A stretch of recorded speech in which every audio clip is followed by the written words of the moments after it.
남편 죽자 집 내놓으라는 시댁 식구 참교육. 옳게. 이제 오빠도 죽었으니 넌 우리 집안이랑 남이 됐네. 자식도 없는데 넓은 아파트 혼자 살아서 뭐해? 오빠 핏줄은 우리니까 이 집은 우리가 알아서 처리할게. 큰 시누이가 내 집 거실 소파에서 거만하게 말했습니다. 평생 손에 물 한 방울 안 묻히고 얄밉게 살아온 시누이들. 15년을 병석에 누워있던 시어머니가 돌아가시고 그 슬픔이 가시기도 전에 과로로 세상을 떠난 내 불쌍한 남편.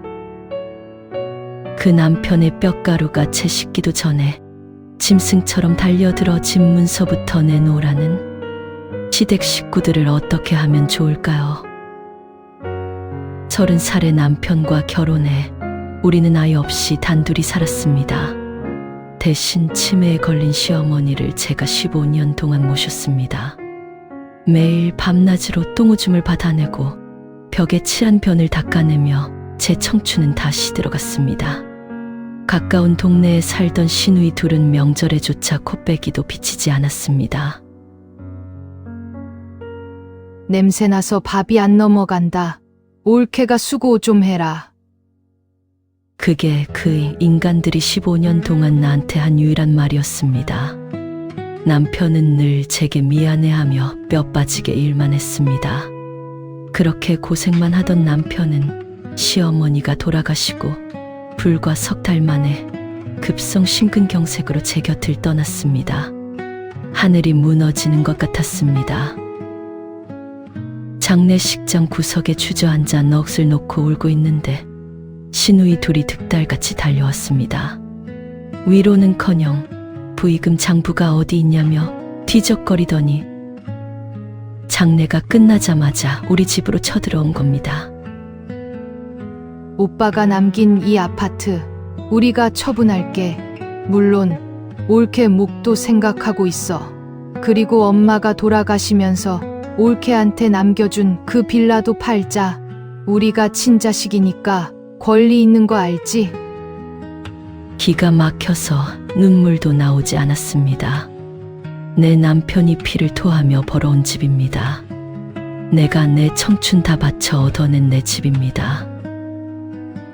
저는 조용히 방에 들어가 서류 봉투를 챙겨 나와 패대기 쳤습니다. 형님, 남의 재산 탐내기 전에 주제 파악부터 하시죠. 제가 차가운 목소리로 말하자 시누이들이 콧방귀를 꼈습니다. 주제 파악. 자식도 없는 년이 독수 공방하면서 무슨 욕심이 그렇게 많아. 부모 없고 자식 없으면 형제자매가 상속받는 거 몰라? 저는 짐승 같은 그들의 얼굴을 똑바로 쳐다보며 서늘하게 비웃어 주었습니다. 어디서 주워들은 건 있어서 아는 척은. 자식 없고 부모 안 계시면 배우자인 내가 100% 단독 상속자야. 당신들 핏줄, 법 앞에서는 남편 재산에 1원 한 푼 손댈 수 없는 완벽한 남이라고. 큰 시누이의 얼굴이 불그락불그락 일그러졌습니다.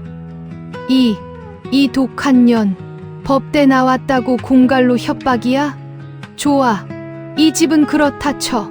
그럼 엄마 빌라는? 우리도 자식이니까 유류분이라는 게 있어. 엄마가 너한테 다 줬어도 절반은 우리 거야. 당장 소송할 거야. 저는 기다렸다는 듯이 15년 동안 하루도 빠짐없이 썼던 너덜너덜한 간병 일지를 시누이 얼굴 앞에 집어 던졌습니다. 소송 해봐. 당장 해. 15년 동안 당신들 코 막고 도망갈 때 내가 어머니 똥기저귀 갈고 씻기고 입히고 몇 끼니 챙기면서 쓴 이 일지랑 병원비 영수증 다 법원에 낼 테니까. 작은 시누이가 당황하며 소리쳤습니다. 그게 뭐 어쨌다는 건데? 판사님한테 가서 똑똑히 물어봐.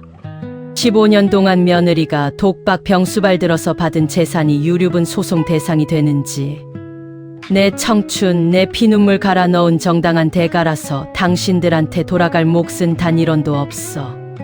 헛돈 쓰고 소송비 날리고 법정에서 개망신 당해봐라. 당장 내 집에서 꺼져. 내 입에서 터져 나온 벼락 같은 호통의 시누이들의 얼굴은 하얗게 질렸습니다. 한 번만 더 내 집에 찾아와서 돈 내놓으라고 행패 부리면 그땐 주거침입으로 경찰에 쳐넣을 테니까. 15년 동안 제 애미 모른 척한 짐승만도 못한 것들 다신 내 눈앞에 띄지 마. 결국 시누이들은 입을 꾹 다문 채 제 기세에 눌려 도망치듯 집을 빠져나갔습니다. 나중에 들리는 소문으로는 진짜로 변호사를 찾아갔다가 며느리 기여도가 너무 커서 승산이 없다는 이야기만 듣고 발을 돌렸다더군요. 요즘 저는 남편과 일군이 따뜻한 집에서 홀로 조용하고 평화로운 일상을 보내고 있습니다. 그동안 며느리라는 무거운 이름표에 짓눌려 살아왔지만 이제는 온전히 내 이름 석자를 위해 살아보려 합니다. 피를 나눴다고 다 가족이 아니더군요. 염치 없는 사람들에게는 감정의 동요 없이 가장 차갑고 단호하게 팩트를 꽂아주는 것이 최고의 참교육인 것 같습니다. 오늘 내 삶에서 가장 홀가분하고 고요한 하루가 저물어 갑니다.